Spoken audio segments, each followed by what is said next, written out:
எங்களோட கூட்டணி இன்னைக்கு பலமா இருக்கு, எதிர்கூட்டணி தான் இன்னைக்கு வேலை வேலைத்து போயிருக்குன்னு நான் சொல்லுவேன். இப்போ மற்ற கூட்டணியை விட நாங்க வேகமா பயணித்து கொண்டு இருக்கணும் என்று வேணா நான் சொல்லலாம். ஏன்னா இன்னும் காத்திருக்காங்க. காங்கிரஸ் என்ன சொல்றாங்க, திமுக கூப்பிடுவாங்களான்னு காத்திருக்காங்க அப்படின்னு. கூட்டணி ஆட்சி இல்லையான்ற ஒரு முடிவுக்கே இன்னும் அவங்க வரல. சில பேர் சூரியனை பார்த்து கும்பிடுறதா இல்லை விசில் அடிக்கிறதான்னு இன்னும் காங்கிரஸ்ல சில பேர் இன்னும் யோசனை செய்துட்டு இருக்காங்க. விசில் அடிக்கிறவங்கள வாயை மூடிட்டு இருக்கேன்னு சொன்னதும் இருக்குது. நிர்மல்குமார் உங்க மேல ஒரு விமர்சனத்தை வச்சு பார்த்திருப்பீங்க. அக்கா அவங்க எந்திரிச்சாலே வந்து என்டிஏவுக்கு கூட்டணிக்கு தான் எங்க தாவேக்காவை கூப்பிடுறாங்க. குக்கர் விசில் இருக்கும்போது இந்த விசில் எங்களுக்கு இப்ப தேவையில்லைன்னு நான் சொல்றேன். இன்னைக்கு இதே நிர்மல்குமார் 2026க்கு அப்புறம் விஜயே எங்க இருப்பாருன்னு தெரியாது, நிர்மல் எங்க இருப்பாரு? நிர்மூலமா இருக்க போறாரு, அவ்வளவுதான். அடையாளம் தெரியாம போயிடுவாரு. டக்கு ஷார்ட் வாங்க அப்படி போய் உடனே போய் நீங்க ஃபர்ஸ்ட் அப்படி ஓடி வருவாரு, உடனே டக்குனு முதலமைச்சர். அதெல்லாம் சினிமால வேணாம் வரலாம். பாஜக மட்டும் இல்ல, அதிமுக பொதுச் செயலாளர் கூட கொடி பறக்குதான்னு சொல்லியிருந்தாரு. ஒரு கட்சி இதுல வந்து எனக்கு ஒண்ணு புரியலைங்க. அவங்க அப்பா சொல்றாங்க காங்கிரஸ் கேங்கிட்டு இருக்கீங்களா அப்ப நீங்க? விஜயனுடைய நோக்கம் திமுகவை தோற்கடிப்பதா மட்டும் இல்லையே, பாஜகவையும் தோற்கடிக்கணும். எப்படி இப்படி பண்ண முடியும்? இப்ப இது வந்து மாநில தேர்தல். ஆனா அவர் கொள்கை எதிரின்னு சொல்றதுனால சொல்றேன். பாஜகவோட பி டீம் சொல்லிடக்கூடாதே. அப்ப அவர் பி டீம் தானா? விஜய் வந்து ஒரு வசனம் சொல்ல வேண்டி இருக்கிறது. நாங்க வந்து நட்பு சக்தி இல்லை என்றாலும் தீய சக்தி. அப்ப நட்பு சக்தி யாரும் வரலையே உங்கள்கிட்ட. அதனால நான் நிர்மல்குமாரை பார்த்து நான் தான் பரிதாபப்படணும். சரி சின்ன பிள்ளைங்க அவங்க எல்லாம். விஜயே சின்ன பையன். நிர்மல்குமார் என்ன பண்றாரு? அரசியல் முதிர்ச்சி இல்லையோ அவங்களுக்கு? அரசியல் கட்சியில சீனியர்ஸ் எல்லாம் லாஸ்ட்ல பேச வைப்பாங்க. நீங்க பாத்தீங்கன்னா யாரெல்லாம் அந்த தம்பி அனௌன்ஸ்மெண்ட் பேர் ராஜ்மோகன் அவருக்கெல்லாம் முன்னால அண்ணன் பேச சொல்றதெல்லாம் வருத்தமா இருக்கு. எங்களை மாதிரி அரசியல்வாதிகளுக்கு பார்க்கறதுக்கு. தமிழ்நாட்டின் வளர்ச்சி பயணத்தில் ஒருவரையும் பின்தங்க விடமாட்டோம், வெல்வோம் ஒன்றாக. குமுதம் நேயர்களுக்கு வணக்கம். இன்று நமது சிறப்பு நேர்காணலுக்கு சிறப்பு விருந்தினராக தமிழக பாஜகவின் மூத்த தலைவர் தமிழிசை சவுந்தரராஜன் அவர்கள் நம்மோடு இணைந்துள்ளார். அவர் நிகழ்ச்சிக்கு வரவேற்போம். வணக்கம்க்கா. வணக்கம்ப்பா. எப்படிக்கா இருக்கீங்க? பிரமாதமா இருக்கும், நல்லா இருக்கும். தேர்தல் ரொம்பவே பக்கத்துல வந்துருச்சு, நெருங்கிருச்சு. தமிழக தேர்தல் களம் சூடு பிடிக்க தொடங்கி இருக்கு. ஏற்கனவே தமிழகத்துக்கு மோடி அவர்கள் வந்த போது, கோவை வந்த போதே பீகார் காற்று இங்கும் வீசும் அப்படின்லாம் சொல்லியிருந்தாரு. இப்ப நீங்களும் மறுபடியும் மதுராந்தகம் வந்துட்டு போயிருக்காரு. கூட்டணி இன்னும் பலப்பட்டு இருக்கதை பாக்குறோம். பீகார் போல இங்க வெற்றிக்கு என்ன மாதிரியான உத்திகளை தேசிய ஜனநாயக கூட்டணி வச்சிருக்கீங்கக்கா? முதல்ல அனைவருக்கும் வணக்கம். அன்னைக்கு கூட எங்களோட தேர்தல் அறிக்கையோட முதல் கூட்டம் நடைபெறுகிறது. அதற்கு மக்களோட வாழ்த்துக்களை நான் பெற்றுக்கொள்கிறேன். யுக்தி என்றாதே பாரதிய ஜனதா கட்சியோட யுக்தி என்பது கடுமையான உழைப்பு தான், நல்லாட்சி தான். அதை வைத்து தான் நாங்கள் மக்கள்கிட்ட செல்வது. கூட்டணி சில நேரங்களில் சரியாக அமையும், கூட்டணி சரியாக அமையாது. இந்த முறை ஏதோ பாஜகவுக்கு கூட்டணி அமையாது என்று தமிழகத்துலலாம் ஒரு மாதிரி பேசிட்டு இருக்கும்போது நிச்சயமா எங்களோட கூட்டணி இன்னைக்கு பலமா இருக்கு, எதிர்கூட்டணி தான் இன்னைக்கு வேலை வேலைத்து போயிருக்குது என்று நான் சொல்லணும். அதனால முடியாது என்று சொல்லும்போது முடியும் என்று கூட்டணி எப்படி அமைத்தோமோ அதே மாதிரி வெல்ல முடியாதுன்னு இவங்க சொல்லிட்டு இருக்கும்போது வெல்லவும் முடியும், ஆட்சி அமைக்கவும் முடியும் என்பதை நாங்கள் நிச்சயமாக நடத்தி காண்பிப்போம். அதற்கு கடுமையாக பாரதிய ஜனதா கட்சி எங்கள் கட்சி சார்ந்து உழைத்து கொண்டிருக்கிறோம். உதாரணத்திற்கு நீங்க பாத்தீங்கன்னா இப்போ இன்னைக்கு கூட நேற்று கூட ஒரு பட்டியல் போட்டிருக்காங்க. ஒரு தலைவர்களுக்கும் 4 to 6 தொகுதிகள்.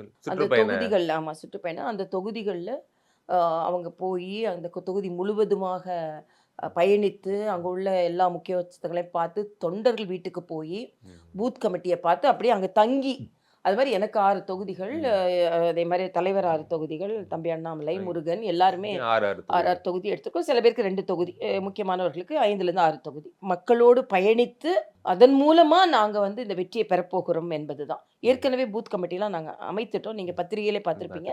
தமிழகத்திலேயே திராவிட கட்சிகளுக்கு அடுத்தபடியாக அதிகமாக பூத் கமிட்டி அமைத்த இதெல்லாம் சாதாரணமா அடைந்தது கிடையாது.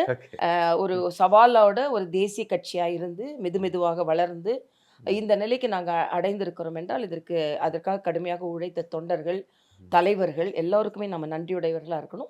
பாஜக தமிழ்நாட்டில் கால் ஊன்ற முடியாது, பாஜகவுக்கும் தமிழ்நாட்டுக்கும் எந்த சம்பந்தமும் இல்லை, தமிழுக்கும் பாஜகவுக்கும் எந்த சம்பந்தமும் இல்லை, இப்படின்றதெல்லாம் பழைய கதை. புதிய கதை, பாஜக என்ற தேசிய கட்சியாக இருந்தாலும் மாநிலத்தின் மீது அக்கறை கொண்ட கட்சி. மரியாதைக்குரிய பாரத பிரதமர் சொல்வதை போலவே தமிழின் மீது உண்மையிலேயே மிக மிக பற்றும் பாசமும் உள்ள கட்சி. எப்பவும் அப்படிதான். ஆனா அது நிரூபிக்கப்படாமலே இருந்தது. வாக்கு சதவீதத்தை பொறுத்தமட்டில் இந்த முறை நிச்சயமாக நாங்க ஒரு மிகப்பெரிய தாக்கத்தை தமிழக அரசியலில் ஏற்படுத்துவோம். கூட்டணி நிச்சயமாக வெற்றி பெறும். பாரதிய ஜனதா கட்சி ஆஸ் சச் பார்ட்டின்ற வகையில நாங்க வந்து எங்களோட தாக்கத்தை தமிழக அரசியல்ல நாங்க ஏற்படுத்துவோம் அப்படின்றத நான் சொல்லுவேன். ஒரு இரட்டை இலக்கத்துல எம்எல்ஏக்கள் நிச்சயமாக இரட்டை இலக்கத்துல சட்டமன்ற உறுப்பினர்கள் அந்த இரட்டை இலக்கு என்பது எங்களது இலக்கு. இப்ப அதே போல இன்னும் தொகுதி பங்கீடு அப்படின்றது இன்னும் முடிஞ்ச மாதிரி தெரியல, பேச்சுவார்த்தைகள் போயிட்டு இருக்கிறத பாக்குறோம். ஆனா இப்போ உங்களுக்கு, அண்ணாமலை அவர்களுக்கு, முருகன் அவர்களுக்கு இந்த சுற்றுப்பயண பொறுப்பு அப்படின்னு சில 6 தொகுதிகள் கொடுத்திருக்கிறத பார்க்கும்போது வெளியில இருந்து பாக்குற எங்களுக்கு என்ன தோணுதுன்னா, இந்த தொகுதிகளை எல்லாம் பாஜக கேட்டிருக்காங்களோ இல்ல இந்த தொகுதிகள் எல்லாம் பாஜக போட்டியிடுமோ அப்படின்னு. இல்ல எல்லா 6 தொகுதியில ஒரு தொகுதி கூட இல்லாம இருக்காது இல்லையா, நம்ம கணக்குப்படி பார்த்தோம்னா. அதனால நாங்க அப்படிதான்னு பார்க்கல. தமிழ்நாட்டில் உள்ள பரவலாக 234 ஏன்னா நாம போட்டி போடுற தொகுதி மட்டும் இல்லை, நம்ம கூட்டணி கட்சி போட்டி போடுற தொகுதியிலையும் வெற்றி பெறணும். அதனால நாங்க அந்த பாகுபாடே பார்க்காம தான் நாங்க இந்த சுற்றுப்பயணத்தை ஆரம்பித்திருக்கிறோம் என்பதுதான் உண்மை. அப்படி பார்த்தா நாங்க ஒரு குறிப்பிட்ட சுமாரா எங்களுக்கு தெரியும் யூகத்தின் அடிப்படையில் கூட நாங்க சுற்றுப்பயணத்தை செய்திருக்கலாம். நாம கூட்டணி கட்சிகளுக்கும் நமக்கும் எந்த வேறுபாடு இல்லை. நாம எந்த கட்சியில எப்படி போட்டி போடுவோமோ அதே மாதிரி கூட்டணி கட்சிக்கு நம்மளோட கான்ட்ரிபியூஷன் இருக்கணுன்ற வகையில தான் எங்களோட பணி இருக்குது. அது மட்டுமல்ல, நாங்க போகின்ற தொகுதியில இருக்கலாம், எல்லாமே போகலாம். பட் எல்லா தொகுதியும் எல்லா தலைவர்களும் போறதுனால எந்த தொகுதி கிடைத்தாலும் அதற்கான தயாரிப்பு எங்கிட்ட இருக்கு அப்படின்னு நாங்க சொல்லலாம். அதனால ஒரு நாடாளுமன்ற தொகுதிக்கு ஒரு சட்டமன்ற தொகுதியாவது பெற்றிடணும். நாங்க அப்படி கணக்கெல்லாம் பார்க்கல. நான் அப்படி கணக்கு பார்த்து நான் பேட்டியில சொல்வதோ இல்லைன்னா அண்ணன் எடப்பாடியார்ட்ட சொல்லுவதோ அது ஒரு கூட்டணி தர்மத்திற்கு ஈடாகாது, சரியாக இருக்காது. அதனால கட்சி தலைவர்கள் நாங்க எங்க கோர் கமிட்டியை பொறுத்த மட்டும் இங்கெல்லாம் எங்களுக்கு வெற்றி வாய்ப்பு இருக்குதுன்னு ஒரு குறிப்பறிந்து சில தொகுதிகளை நாங்க கொடுத்துருக்கோம். அந்த தொகுதிகள் வந்து உண்மையிலே எங்களுக்கு கிடைக்கவும் செய்யலாம், கிடைக்காம போகலாம். ஆனா வந்து நாங்க இந்த தொகுதி கிடைச்சாதான் நாங்க வெற்றி பெறுவோம், இந்த தொகுதி கிடைச்சா நாங்க வெற்றி பெற மாட்டோம்னு இல்லை. 234 எந்த தொகுதி கிடைத்தாலும் வெற்றி பெறுவோன்ற அளவுல தான் எங்களோட பணி இருக்குது. அதே மாதிரி தொகுதி பங்கீடு எதிர்கூடிய எங்கேயுமே நடக்கலையே, மற்ற கூட்டணியில நடந்துருச்சு எங்களுக்கு நடக்கல அப்படின்ற மாதிரி இல்லை. ஆக்சுவலி இன்னும் சொல்ல போனா இப்ப மற்ற கூட்டணியை விட நாங்க வேகமா பயணித்து கொண்டு இருக்கணும் என்று வேணா நான் சொல்லலாம். ஏன்னா இன்னும் காத்திருக்காங்க. காங்கிரஸ் என்ன சொல்றாங்க, திமுக கூப்பிடுவாங்களான்னு காத்திருக்காங்க அப்படின்னு. கூட்டணி ஆட்சி இல்லையான்ற ஒரு முடிவுக்கே இன்னும் அவங்க வரல. காங்கிரஸ் வேணும்ன்றாங்க. இன்னொன்னு சில பேர் சூரியனை பார்த்து கும்பிடுறதா இல்லை விசில் அடிக்கிறதான்னு இன்னும் காங்கிரஸ்ல சில பேர் இன்னும் யோசனை செய்துட்டு இருக்காங்க. விசில் அடிக்கிறவங்கள வாயை மூடிட்டுருங்கன்னு சொன்னதும் இருக்குது. ஆக இது எல்லாமே போய்கொண்டு தான் இருக்குது. என்னோட ஒரு அரசியல் கணிப்பு 2 நாளே அரசியல் இருந்ததுனால சில மாதங்களுக்கு சில வாரங்களுக்கு முன்னால் இருப்பதை போல திமுக கூட்டணி இல்லை. சில வாரங்கள் சில மாதங்களுக்கு முன்னால இருப்பதை போல அதிமுக கூட்டணி வெலவெலத்தும் போகல. அதிமுக கூட்டணி பலமாகி இருக்கிறது, திமுக கூட்டணி பலவீனமாகி இருக்கிறது என்பதை நான் பதிவு செய்கிறேன். இன்னும் 2-3 மாசம் இருக்கு, அதுல எங்களோட பலம் கூடிக்கொண்டே போகுன்றது எனது கணிப்பு. இப்ப நீங்க சொல்லியிருந்தீங்க காங்கிரஸ்ல சிலர் தாவேக்காவை நோக்கி பேசிட்டு இருக்காங்க, விசில் அடிக்க அவங்க வாயை மூட சொல்லியிருக்காங்க. அதே போல தாவேக்காவனுடைய இணை பொதுச் செயலர் சிடி நிர்மல்குமார் உங்க மேல ஒரு விமர்சனத்தை வச்சு பார்த்திருப்பீங்க. அக்கா அவங்க எந்திரிச்சாலே வந்து என்டிஏவுக்கு கூட்டணிக்கு தான் எங்க தாவேக்காவை கூப்பிடுறாங்க, அக்கா 25 வருஷமா பொது வாழ்க்கையில் இருக்காங்க, சொந்தமா ஒரு தொகுதி கூட இல்லையே அப்படின்ற விமர்சனத்தை. அதாவது அது நிர்மல்குமாருக்கு நான் பதில் சொல்ல வேண்டாம். ஏன்னா நிர்மல்குமார் என்னால வந்து கட்சிக்கு கொண்டு வரப்பட்டு என்னால வளர்க்கப்பட்டவர். அதனால அவரு வந்து நான் வந்து என்னதான் இருந்தாலும் ஏதோ அரசியல் முதிர்ச்சியின்மைன்றதை காண்பிக்குதுன்னு நான் நினைக்கிறேன். ஏன்னா நான் என்னதான் அரசியல்ல பல தலைவர்களை பற்றி நான் வந்து விமர்சனம் செய்ய ஆரம்பித்தார் கூட நான் என்னைக்காக ஒரு கை தூக்கிய தலைவர்களை வந்து நான் பெரிதா விமர்சனம் செய்ய மாட்டேன். நிர்மல்குமாருக்கு அது தெரியும் நல்லா. அது சரி, அதை விட்டுருங்க, அந்த முதிர்ச்சியின்மை. அதனால அவர் சொல்றது எங்க கட்சியில இருந்ததுனால அவருக்கு நல்லா தெரியும். எங்க கட்சியில ஒரு தொகுதியை கொடுத்து நர்ச்சர் பண்ற பழக்கம் எங்களுக்கு கிடையாது. எங்க வேணாலும் இன்னைக்கு இதுதான், அதாவது ஒரு தொகுதியில விட்டு இந்த தொகுதியில தான் நிப்பேன்றது பலமா, எந்த தொகுதியில வேணாலும் நான் நிப்பேன்றது பலமா, புரியுதா? கூட்டணி கட்சியா இருக்கும்போது அண்ணன் எடப்பாடியாரே சொல்லியிருந்தார், ஒரே கட்சியில ஒருவரே நிற்கும் போது சுழற்சி முறையில் நின்னா இன்னும் வசதியா இருக்கும்னு சொல்லிட்டு அப்படி சில தொகுதிகள் மாறுவதற்கு வாய்ப்பு இருக்கிறது. எங்க கட்சியை பற்றி அவருக்கு நல்லா தெரியும். எங்க கட்சியில வந்து அங்க போகவும் செஞ்சிருக்காரு. அதனால எங்க கட்சியில ஒரு தொகுதியை கொடுத்து இதை வந்து நீங்க தயார் செய்யுங்கன்ற பழக்கம் எங்களுக்கு கிடையாது. எல்லா தொகுதிக்கும் நாங்க பணியாற்றி கொண்டு இருப்போம். கூட்டணி சமயத்துல இல்லைன்னா எந்த தொகுதியில நிக்க சொல்றாங்களோ அது வந்து கட்சியோட ஒரு குறிப்பு. அதனால அதை நான் வந்து பலவீனமா எடுத்துக்கொள்ளல, பலமா நான் எடுத்துக்கொள்கிறேன். அது ஒண்ணு. இன்னொன்னு வந்து நான் வந்து அரசியல்ல வந்து நாம ஒரு கூட்டணியை வந்து பாசிட்டிவா நினைக்கிறோன்றத அவர் நெகட்டிவா நினைச்சு அவர் எவ்வளவு முதிர்ச்சியின்மையா இருக்காருன்னு எனக்கு தெரியல. நான் அவளை பத்தி ரொம்ப பேச வேண்டாம், ஏன்னா அந்த லெவல் கிடையாது அவரு. ஆனாலும் நான் சொல்றேன், ஒரு ஒரு தேசிய கட்சியை சார்ந்தவர்கள் நம்ம கூட இருந்தா நல்லதுன்னு ஒரு பாசிட்டிவா நினைக்கிறாங்கன்றது கூட நீங்க வந்து பேசுறது. நாங்க அவங்களுக்கு கூப்பிடவே இல்லப்பா. நான் தான் சொன்னேன், குக்கர் விசில் இருக்கும்போது இந்த விசில் எங்களுக்கு இப்ப தேவையில்லைன்னு நான் சொல்லிட்டேன். நான் எதுக்கு சொன்னேன்னா, ஓட்டு பிரியாம இருக்கணும்னா, இன்னைக்கு இதே நிர்மல்குமார் 2026க்கு அப்புறம் விஜயே எங்க இருப்பாருன்னு தெரியாது, நிர்மல் எங்க இருப்பாரு? நிர்மூலமா இருக்க போறாரு, அவ்வளவுதான். அடையாளம் தெரியாம போயிடுவாரு. இல்ல அடையாளம் தெரியாது, அடையாளங்கள் இருக்கும். ஆனா அவர் எந்த அடையாளத்தை நோக்கி போய் கொண்டு இருக்கிறாரோ அந்த அடையாளம் இருக்காது. முதலமைச்சர் என்ற அடையாளத்தை நோக்கி அவர் போய் கொண்டு இருக்கிறார். டக்கு ஷார்ட் வாங்க அப்படி போய் உடனே போய் நீங்க ஃபர்ஸ்ட் அப்படி வருவாரு, உடனே டக்குனு முதலமைச்சர். அதெல்லாம் சினிமால வேணா வரலாம். அரசியல் என்பது களம். இந்த களம் வந்து கடுமையா உழைக்கக்கூடிய களம். ஒரு 1% விஜய்க்கு இருக்கிறாங்கன்றதுல நான் மறுக்கல. ஏன்னா நானும் ரொம்ப நாள் அரசியல் இருக்கேன். நான் தெலுங்கானால சிரஞ்சீவி எப்படி வந்தாரு, அதுக்கப்புறம் பவன் கல்யாண் எப்படி வந்தாரு, அப்புறம் நான் சின்ன வயதுல இருக்கும்போது கேடிஆர் நம்ம என்டிஆர் எப்படி வந்தாரு, அதே மாதிரி மரியாதைக்குரிய எம்ஜிஆர் எப்படி, எல்லாமே நம்ம பார்த்து கொண்டு தான் இருக்கோம். அரசியல் நம்ம ஒன்றும் அனுபவம் இல்லை. 30 வருஷம் அவங்க எல்லாம் நடித்து கொண்டு இருக்கும்போது நம்ம அரசியல் மக்களோடு மக்களா இருந்து கொண்டு இருக்கோம். முற்றிலுமாக அவங்க எல்லாம் அரசியல்ல இருந்து வேறுபட்டு இருந்தவர்கள். அதனால அதுவும் நான் சொல்ல, திடீர்னு நம்ம குதிச்சுட்டு நான் வந்து அதனால தான் நான் இன்னொன்னையும் சொன்னேன், நாங்க உச்சத்துல இருந்து நாங்க வரோம் அப்படின்னு சொல்லும்போது உங்களோட சாக்ரிஃபைஸ் அளவுக்கு நாங்களும் சாக்ரிஃபைஸ் பண்ணியிருக்கோம். ஏன்னா நாங்க ஒரு உச்சபட்ச பிராக்டிஸ்ல இருந்து ஒரு மிகப்பெரிய படிப்பு படித்து, அதே மாதிரி தம்பி அண்ணாமலையே நான் சொல்லியிருந்தேன். அதனால அரசியல்ல ஏதோ நான் மட்டும்தான் இந்த மாதிரி செய்யறேன் அப்படின்னு முன்னிறுத்துறது என்னை பொறுத்த வரைக்கும் தப்பு. அது மட்டும் இல்ல, நாங்களாம் 30 வருஷம் களத்திலே இருக்கோம், களத்திலே இல்லாம இருந்து வர்றதும் தப்பு. அரசியல்ல மக்கள் வந்து தமிழக மக்கள் அந்த அளவிற்கு வந்து புதிதா வரவர் உடனே போட்டு அவருக்கு முதலமைச்சராக இருக்க முடியுமா அப்படின்றது மக்கள்லாம் சிந்திப்பாங்க. என்னை பொறுத்த வரைக்கும் மிக தெளிவாக நான் இருக்கிறேன். போட்டி அதிமுக கூட்டணிக்கும் திமுக கூட்டணிக்கும், தேசிய ஜனநாயக கூட்டணி என்கின்ற அதிமுக கூட்டணிக்கும் திமுக கூட்டணிக்கும் தான் போட்டி.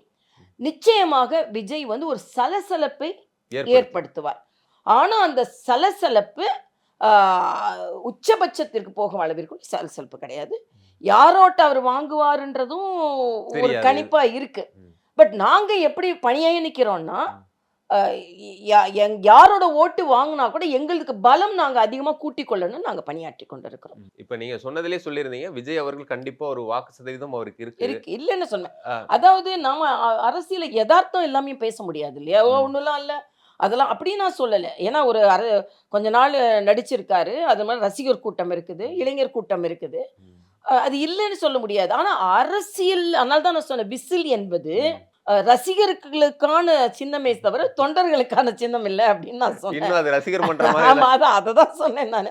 அதனால விசில வச்சே நான் ஒரு பெரிய முன்னாடி பாஜக மட்டும் இல்ல, அதிமுக பொதுச் செயலாளர் கூட கொடி பறக்குதான்னு சொல்லி இருந்தாரு. ஒரு கட்சி இதுல வந்து எனக்கு ஒண்ணு புரியலைங்க. அன்றன்றைய சூழ்நிலையில சில கருத்துக்களை சொல்ல வேண்டி வரும்.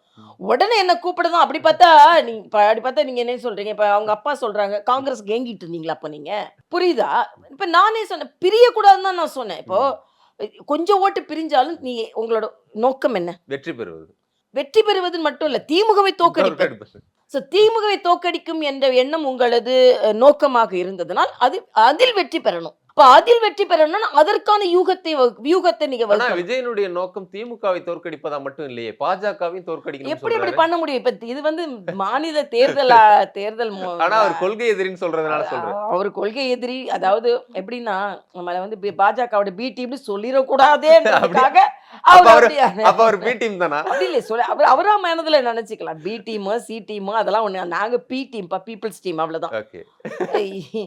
என்ன பொறுத்த வரைக்கும் அன்னைக்கு ஒரு கருத்து சொல்றேன், எல்லாம் பிரியக்கூடாதுன்னு ஒண்ணு எங்களை கூப்பிடுறாங்க, நிர்மல் கூப்பிட எங்களை கூப்பிடுறாங்க அப்படி நினைச்சிட்டு இருந்தீங்கன்னா தம்பி, எனக்கு உங்களை பார்த்தா பரிதாபமா தான் இருக்கு. இன்னைக்கு அப்படி பார்த்தா நான் என்ன கேட்கிறேன், நீங்க ஆட்சியில பங்கு கொடுப்பேன்னு சொல்லிட்டீங்க இல்லையா? சொல்லிட்டேன். எத்தனை பேர் உங்ககிட்ட இப்ப வந்து சேர்ந்திருக்க? அண்ணன் செங்கோட்டையன் வந்த உடனே நிறைய பேர் அவரு கொண்டு வந்துருவாருன்னு, எத்தனை பேர் இன்னைக்கு சேர்ந்திருக்கீங்க? அவரே இன்னைக்கு விஜய் வந்து ஒரு வசனம் சொல்ல வேண்டி இருக்கிறது. நாங்க வந்து நட்பு சக்தி இல்லை என்றாலும் தீய சக்தி. அப்ப நட்பு சக்தி யாரும் வரலையே உங்கள்கிட்ட. அதனால நான் நிர்மல்குமாரை பார்த்து நான் தான் பரிதாபப்படணும். அதுல வந்து என்னமோ சரி, சின்ன பிள்ளைங்க அவங்க எல்லாம், விஜயே சின்ன பையன், நிர்மல்குமார் என்ன பண்றது? அரசியல் முதிர்ச்சி இல்லையோ அவங்களுக்கு? அனுபவம் இல்லை இல்லையா? அரசியல்ன்றது முதிர்ச்சின்றதை விட அனுபவம் இல்லை இல்லையா? ஓகே. என்ன அனுபவம் இருக்குது? திடீர்னு இப்ப வந்து நடுவுல 3வது ஆண்டு தான் இன்னைக்கு. ஆனாலுமே நான் சொல்றேன், ம். 3வது ஆண்டு என்று சொல்லும் அளவிற்கு அவங்க இந்த பிக் பேங்ல வந்தது இன்னும் ஸ்டாட்டிக்கா தான் இருக்கு. ஒண்ணும் பெரிய அபரிதமான கிராஃப் இதுக்கு மேல கிராஃப் ஏறலன்றது என்னது கருத்து? இல்ல அதே தான் நான் கேட்க வரேன். இந்த கரூர் சம்பவத்துக்கு பிறகு அவர் பெருசா செயல்படல.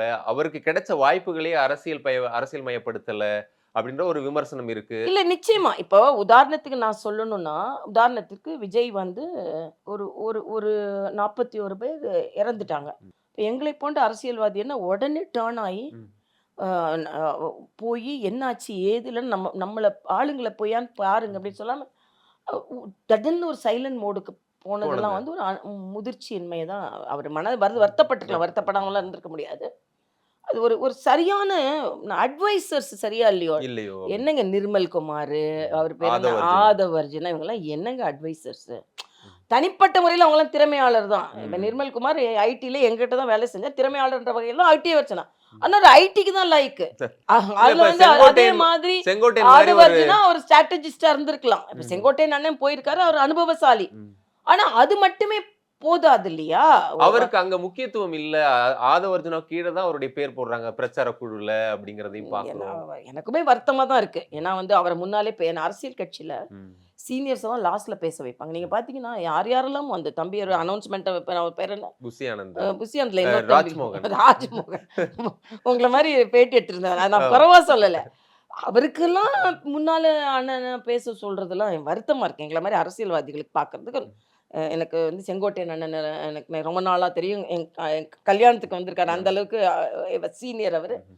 அவர முதல்ல பேச சொல்றது, எல்லா பேருக்கும் கீழ போடுறது. இது இது வந்து அது அவரு நினைக்கலன்னா கூட அரசியல் பார்வை பார்க்கும்போது அது கொஞ்சம் வருத்தமா தான் இருக்கு. தமிழ்நாட்டின் வளர்ச்சிப் பயணத்தில் ஒருவரையும் பின்தங்க விடமாட்டோம். வெல்வோம் ஒன்றாக.